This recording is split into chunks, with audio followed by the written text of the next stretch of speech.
Hello everyone, this is Kirtani Upadhyay and I welcome you all on Atmanirbhar channel managed by PMCI. So students, आज का जो हमारा video है ये specifically dedicated है trigonometry को।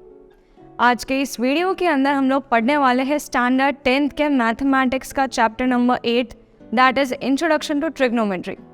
इस वीडियो के अंदर हम बेसिक ट्रिग्नोमेट्री के यूजेस, उसके फॉर्मूलाज और उसके कैलकुलेशंस समझने वाले हैं। चलिए तो बिना टाइम वेस्ट करिए हम लोग हमारा ये जो सेशन है वो शुरू करते हैं। So students, as you can see, let's start with our chapter number 8 that is introduction to trigonometry. So students, definitely आपको एक क्वेश्चन होगा that what is this trigonometry और इसका यूज़ क्या है या फिर है क्या ये trigonometry। So अगर हम बहुत ही आसान भाषा में समझना चाहें तो trigonometry basically कुछ भी नहीं, it is just a method to find, एक मेथड है कि जिससे हम क्या ढूंढ सकते हैं। We can find the angles and sides of what, sides of a right angled triangle. जी बिल्कुल, हम एंगल्स और साइड्स जो है वो ढूंढ सकते हैं, लेकिन स्पेसिफिकली किसकी, सिर्फ और सिर्फ एक राइट एंगल ट्राइंगल की। अब जैसे कि आप यहाँ पर स्क्रीन पे देख सकते हो कि सपोज कीजिए कि आपके पास कुतुब मीनार है, तो ये कुतुब मीनार की अगर मुझे हाइट ढूंढनी है तो डेफिनेटली मैं मेजर टेप लेके नीचे से लेके ऊपर तक तो नहीं जा सकती। अब इसके लिए हमारे कुछ मैथमेटिशियंस ने बहुत ही स्मार्ट वे ढूंढा। अब ये वे क्या था, लेट्स सपोज कि ये जो इंसान है यहाँ पर उसकी हाइट में भी 1.6 मीटर है, तो इसके आई लेवल से तो हम लोग यहाँ पर कुतुब मीनार का 1.6 मीटर का जो हाइट है वो रहने देते हैं। ये जो इंसान है उसके आई लेवल से लेट्स सपोज कि हमें पता हो कि उसके टॉप तक का जो एलिवेशन है, विच मीन्स कि उसका देखने का नज़रिया, जब वो अपने आई लेवल से जब वो कुतुब मीनार के टॉप तक देखता है तो उसका ये जो उसका हॉरिजॉन्टल लाइन है और ये जो कुतुब मीनार का आई साइट है, इन दोनों के बीच में बनने वाला अगर इन केस उसे एंगल पता हो, अगर उसे ये भी पता हो कि वो इंसान कुतुब मीनार से कितने डिस्टेंस पे खड़ा है, then we can easily find the height of Qutub Minar even without taking the measure tape. Yes. So ये कैसे possible हो सकता है? This is possible only because of our trigonometry. So which means that we can find any angles and sides of a right angled triangle. अब ये कैसे ढूंढ सकते हैं?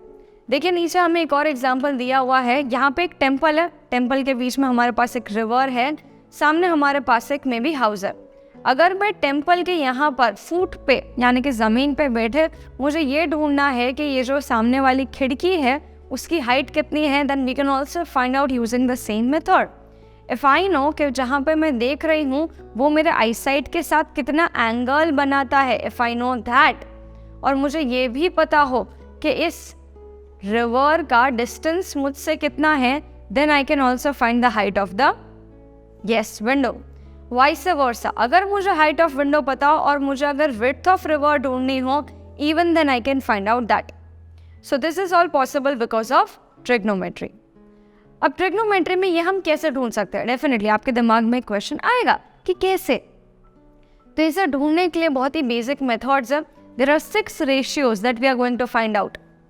सबसे पहले लेट्स जस्ट अंडरस्टैंड कि एक राइट एंगल ट्राइंगल के पार्ट्स क्या होते हैं। लेट्स सपोज हमारे पास ये राइट एंगल ट्राइंगल है जहाँ पे हमारा एंगल ए जो है वो 90 डिग्री है। So let's suppose that A is 90 degree, this is B and this is C.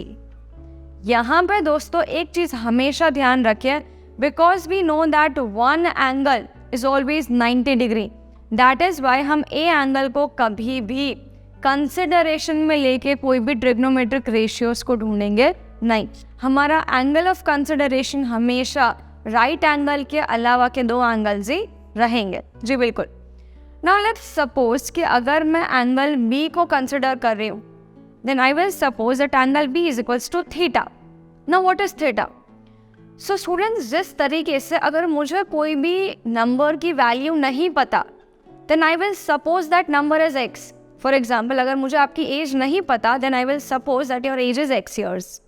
In the similar way trigonometry के अंदर अगर मुझे नहीं पता कि इस बी एंगल का मेजरमेंट कितना है, then I will suppose that this angle is theta. So yes, theta is just a assumption symbol. तो एंगल बी को हम लोग थीटा सपोज कर लेते हैं। Now considering angle B as theta, तो एंगल बी को अगर हम थीटा लेते हैं तो उसके एग्जैक्टली सामने जो साइड है, इस साइड को हम लोग कहेंगे ऑपोजिट साइड। क्या कहेंगे उसे? Opposite side. एंगल थीटा के बाजू में नीचे बनने वाली साइड जो है, इससे हम कहेंगे एडजेसेंट साइड। क्या कहेंगे? Adjacent side. एडजेसेंट मीन्स बाजू वाली, अपोजिट मतलब सामने वाली। और जो हमारा बच गया साइड, जो हमारी स्लांटिंग लाइन है और जो हमारे ट्राइंगल की सबसे बड़ी, सबसे लॉन्गेस्ट लेंथ होती है, उसे हम लोग कहेंगे हाइपोटेन्यूस। तो ये नाम जानना क्यों ज़रूरी है? Because our formula is based on these 3 things. तो दोस्तों, जैसे मैंने बात कही कि हमारे पास 6 रेशियोज होते हैं। कोई भी साइड या एंगल को ढूंढने के लिए वी हैव दिस 6 फॉर्मूलाज और 6 रेशियोज, जिनकी मदद से हम लोग कोई भी एंगल या मेजर ढूंढ सकते हैं। क्या है ये 6 रेशियोज? तो सबसे पहला हमारा रेशियो है साइन, SINE, साइन, सिन नहीं, sine. Next is cosine, cosine. Next is tangent, tangent, हमारा सर्कल्स वाला टैंजेंट नहीं, नॉर्मल टैंजेंट। इसके अलावा होगा कोटैंजेंट, कोटैंजेंट। फिर होगा हमारे पास सेकेंड, सेकेंड, और लास्ट होगा हमारे पास कोसेकेंट। तो दोस्तों, ये हमारे 6 ट्रिग्नोमेट्रिक रेशियोज के फुल नेम है। अब ये नाम काफ़ी बड़े हैं, इसकी वजह से हम लोगों ने रेगुलर यूज़ के अंदर इन नेम्स को शॉर्ट में कर दिया। जैसे कि साइन है, उसका हमने ई हटा के उसको शॉर्ट में साइन कर दिया। कोसाइन है, उसको हमने शॉर्ट में कर दिया कॉस। टैंजेंट है, उसको हमने शॉर्ट में कर दिया टैन। कोटैंजेंट है, उसको हमने शॉर्ट में कर दिया कॉट। सेकेंड है, उसको हमने शॉर्ट में कर दिया सेक। और कोसेकेंड है, उसको हमने शॉर्ट में कर दिया कॉसेक। तो ये हमारे जाने माने ट्रिग्नोमेट्रिक रेशियोज है। नाउ, अगर मुझे sine for any angle theta ढूंढना हो, अगर मुझे sine for any angle theta ढूंढना है, इन द सिमिलर वे अगर मुझे cos for any angle theta, tan for any angle theta, cot for any angle theta, sec for any angle theta and cosec for any angle theta. अगर मुझे sign ढूंढना है, यानी कि अगर मुझे साइन की वैल्यू ढूंढनी है या फिर साइन थीटा की मुझे वैल्यू या तो फॉर्मूला ढूंढना है, तो ये फॉर्मूला क्या होगा? Sine theta is always equals to opposite side, opposite side upon hypotenuse, opposite side upon hypotenuse. Now students, always remember कि जब भी आप ऑपोजिट साइड लें तो आपको ऑपोजिट साइड हमेशा थीटा की लेने की। आपका थीटा चेंज होता जाएगा एज पर योर रिक्वायरमेंट्स। तो अगर यहाँ पे मेरा एंगल बी थीटा है, तो बी के सामने मेरी कौन सी साइड है? Let's name it as AC। तो यहाँ पे I can name the angle as, sorry, we can name the side as AC upon hypotenuse, that is the longest side, that will be BC। तो मैं sine theta ढूंढना है तो कुछ भी नहीं करना, मुझे AC को डिवाइड कर देना है सिर्फ BC से। इन द सिमिलर वे अगर मुझे कॉस ढूंढना है तो कॉस थीटा का फॉर्मूला बनता है एडजेसेंट साइड अपॉन हाइपोटेन्यूस। तो यहाँ पे हम लिखेंगे adjacent side upon hypotenuse. Friends, always remember adjacent side of what? Adjacent side of theta. तो अगर हम एडजेसेंट साइड का नाम ले तो वो नाम हमें मिल जाएगा AB, that will B upon BC। Okay, now tan का बड़ा ही खूबसूरत रिश्ता है किसके साथ? तो वे कॉस और साइन के साथ। टैन का टेक्निकल जो हमारा फॉर्मूला है वो कुछ ऐसा बनता है, that opposite side upon adjacent side. तो यहाँ पे हम लोग लिख लेंगे opposite side upon adjacent side. तो दोस्तों, जैसे हमने बात की कि टैन जो है उसके फॉर्मूला जो है वो बहुत ही खूबसूरत सा रिश्ता है साइन और कॉस के बीच का। तो क्या रिश्ता है? तो जैसे हम देख सकते हैं कि साइन थीटा का न्यूमरेटर जो है वो ऑपोजिट साइड है और कॉस थीटा का न्यूमरेटर जो है वो एडजेसेंट साइड है। और यहाँ पे हम ध्यान से देखें तो टैन में ऊपर ऑपोजिट साइड है, नीचे एडजेसेंट साइड है। तो बिल्कुल जैसा आप सोच रहे हो वो करेक्ट है। टैन थीटा का दूसरा फॉर्मूला जाता है sine theta upon cos theta. यहाँ पे इनका जो डिनोमिनेटर है हाइपोटेन्यूस वो कॉमन होके एलिमिनेट हो जाएगा, कट हो जाएगा। तो हमारे पास बच जाएगा ऑपोजिट अपॉन एडजेसेंट। आगे हम जाएंगे कॉट की तरफ। अब दोस्तों कॉट जो है वो एग्जैक्टली इनवर्स है, उल्टा है, रेसिप्रोकल है। किसका? तो भाई टैन का। तो यहाँ पे कुछ ज़्यादा प्रॉब्लम नहीं है, हम लोग सिर्फ क्या करेंगे, टैन का उल्टा लिख देंगे। विच मीन्स अगर टैन ऑपोजिट अपॉन एडजेसेंट है तो कॉट हम लिखेंगे adjacent side upon opposite side. जी बिल्कुल, उसका रिश्ता हमें साइन और कॉस के साथ भी तो लगाना पड़ेगा, तो यहाँ पे हम उसको उल्टा कर देंगे, that is cos theta upon sine theta. Okay, आगे जाते हैं सेक की तरफ। अब सेक जो है वो अपना उल्टा रिश्ता निभाता है कॉस के साथ। तो जो कॉस है उसका रेसिप्रोकल सेक होता है। तो भाई सेक को क्या करो, कॉस का उल्टा लिख दो। कॉस है हमारे पास एडजेसेंट अपॉन हाइपोटेनियस, तो सेक हम उसका उल्टा लिख देंगे, that is hypotenuse upon adjacent side. जी बिल्कुल, यहाँ पे साइड्स भी क्या हो जाएंगे, उल्टे हो जाएंगे। तो यहाँ पे हम लोग इसके साइड्स क्या लिख देंगे, that is B C upon A B. चलिए यहाँ पे टैन के साइड्स भी लिख देते हैं। टैन का ऑपोजिट साइड हमारा है ए सी और एडजेसेंट साइड है ए बी। कॉट का भी हम साइड लिख देते हैं, तो वो तो सीधा उल्टा करने का रहेगा, ए बी अपॉन ए सी। आगे जाते हैं हम कोसैक की तरफ। अब कोसैक का रिश्ता क्या है, कौन बच गया, जी बिल्कुल साइन बच गया। तो साइन जो है उसका उल्टा रिश्ता निभाएंगे कोसेक। तो कोसेक को उल्टा कर दीजिए, that is hypotenuse upon opposite side. जी बिल्कुल, हम लोग उसका साइड्स भी उल्टा लिख देंगे, that is B C upon A C. Now एक और चीज हम लोग को ध्यान में रखनी है, जिस तरीके से हमने टैन थीटा का रिश्ता साइन और कॉस के साथ भी जोड़ा, उसी तरीके से हमें सारे ट्रिग्नोमेट्रिक रेशियोज के रिश्ते एक दूसरे के साथ करवाने पड़ेंगे। तो यहाँ पे साइन अपना रिश्ता, रेसिप्रोकल रिश्ता किसके साथ निभाता है, तो वे कॉसेक के साथ। तो मैं इधर क्या लिख सकती हूँ कि साइन जो है वो रेसिप्रोकल यानी 1 अपॉन कॉसेक थीटा होता है, रेसिप्रोकल होता है। कॉस हमारा रिश्ता किसके साथ निभाता है, सेक के साथ। तो इधर हम लोग लिख सकते हैं कि वो वही होता है 1 अपॉन सेक थीटा। फिर हमारा सेक रिश्ता किसका उल्टा था, कॉस का। तो यहाँ पे हम लोग लिखेंगे कि that is reciprocal of 1 upon cos theta. और कोसेक रिश्ता निभाता था साइन के साथ, तो हम लोग यहाँ पे लिखेंगे कि वो है 1 upon sine theta. So students, इसे याद करने के लिए जस्ट रिमेंबर कि ऑलवेज सम और the other ratios are always reciprocal of each other. कोई ना कोई रेशियो किसी ना किसी के रेसिप्रोकल रहते हैं। जैसे हमने देखा साइन रेसिप्रोकल था किसका, कोसेक का। तो चलिए इसको हम सेम कलर में ले लेते हैं। साइन हमारा कोसेक के साथ रिश्ता निभाता है। फिर हम लोग ले लेते हैं कॉस रिश्ता निभाता है सेक के साथ, और हमारा आखिर वाला रिश्ता जो है वो रिश्ता हमारा निभाता है टैन और cot.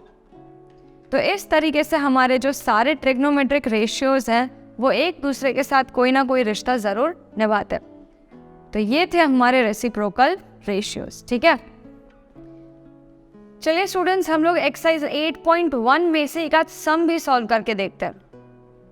Let's solve the very first sum. Very first sum काफ़ी इजी है।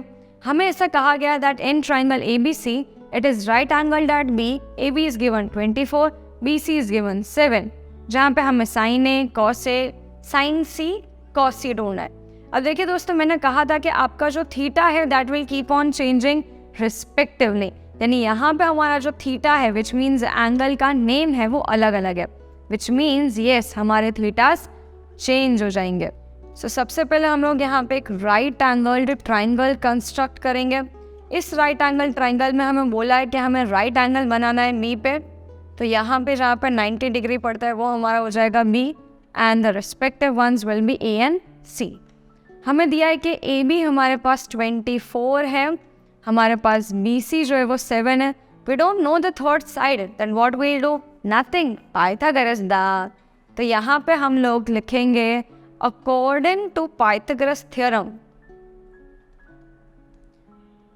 पाइथागोरस थ्योरम क्या कहता है, कुछ भी नहीं, कि भाई हाइपोटेनियस का स्क्वायर करो और उसका जो हाइट है उसका स्क्वायर करो, प्लस कर दो भी बेस का स्क्वायर।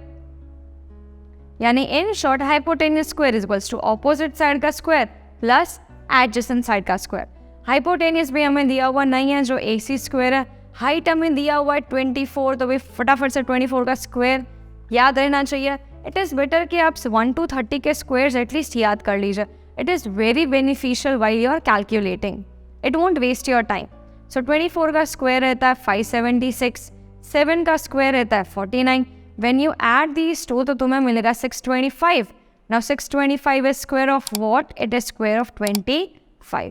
तो यहाँ पर मुझे AC का लेंथ मिल जाता है 25। अब हमें ढूंढना क्या है? Sine A। चलो तो हम लोग साइन A ढूंढते हैं। साइन A का फॉर्मूला, पहले तो मुझे बताओ साइन का फॉर्मूला क्या था? Yes, sine is equals to opposite side upon hypotenuse. ना ऑपोजिट साइड ऑफ व्हाट? हमेशा याद रखिए कि पहले अपना थीटा के साथ कंपेयर कीजिए। A का ऑपोजिट साइड, तो A हमारा यहाँ पे है, ये हमारा A है। A का ऑपोजिट साइड कौन सा होगा? तो भी सामने वाला, यानी कौन सा जाएगा हमारे पास? BC। और हाइपोटेनियस तो हमारे लिए हमेशा सेम ही रहता है, दैट इज AC। तो हमारे पास हो जाएगा 7/25। ये मिल गया हमें साइन। अब हमें क्या ढूंढना है? Now we are suppose to find cos A, तो हम लोग ढूंढेंगे कॉस। कॉस का formula adjacent side upon hypotenuse. तो पहले A की एडजेसेंट साइड ढूंढो जी, बिल्कुल उसकी बाजू वाली साइड है हमारे पास AB, तो हम लोग यहाँ पे ले लेंगे AB और अपना हाइपोटेनियस तो AC रहेगा। अब आप अगर वैल्यूज देखने जाएंगे तो AB की वैल्यू है 24 और हमारे हाइपोटेनियस की वैल्यू है 25। इजी। अब क्या बोला गया है? भाई साइन C और कॉस C ढूंढ लो। चलो तो वो भी कर लेते हैं। तो चलिए, साइन C जो है उसका भी फॉर्मूला तो चेंज नहीं होने वाला, तो वो तो हमारा रहेगा opposite side upon hypotenuse only. But what the difference is right now here? That हमारा थीटा चेंज हो गया। थीटा हमारे पास क्या है? C। तो आप ध्यान से देखिए कि C की ऑपोजिट साइड देखनी है। आप यहाँ पे A की ऑपोजिट साइड नहीं देख सकते। C की सामने वाली साइड चली जाती है हमारे पास AB, एंड हाइपोटेनियस तो वही का वही रहने वाला है, दैट इज AC। तो AB हमारे पास क्या है? 24 अपॉन अपना हाइपोटेनियस तो सेम 25। नेक्स्ट हमें ढूंढने का क्या बोला है? नेक्स्ट हमें ढूंढने का बोला है cos C। cos का फॉर्मूला क्या है? cos का फॉर्मूला हमारे पास वही adjacent side upon hypotenuse. Now check कि C की एडजेसेंट साइड कौन सी है? Yes, it is BC upon अपना हाइपोटेनियस AC, तो वो हो जाएगा 7/25। So yes, it is as simple as that. You just need to put the values according to the trigonometric ratios. So students, ये थे trigonometric ratios और उनके calculations. अगर इसके अलावा आप चाहते हो कि मैं आपके trigonometric solutions के लिए या फिर trigonometric questions का कोई भी solution दे सकूं, तो definitely मुझे comment section के अंदर बताइए। कोई भी exercise, कोई भी question, any queries, just comment down below. और इसके अलावा हमारे वीडियो को लाइक कीजिए, शेयर कीजिए, हमारे चैनल को सब्सक्राइब कीजिए और बेल आइकन को हिट कीजिए ताकि आपको नोटिफिकेशंस मिलते रहे। तब तक के लिए स्टे ट्यून्ड, एंजॉय भारत।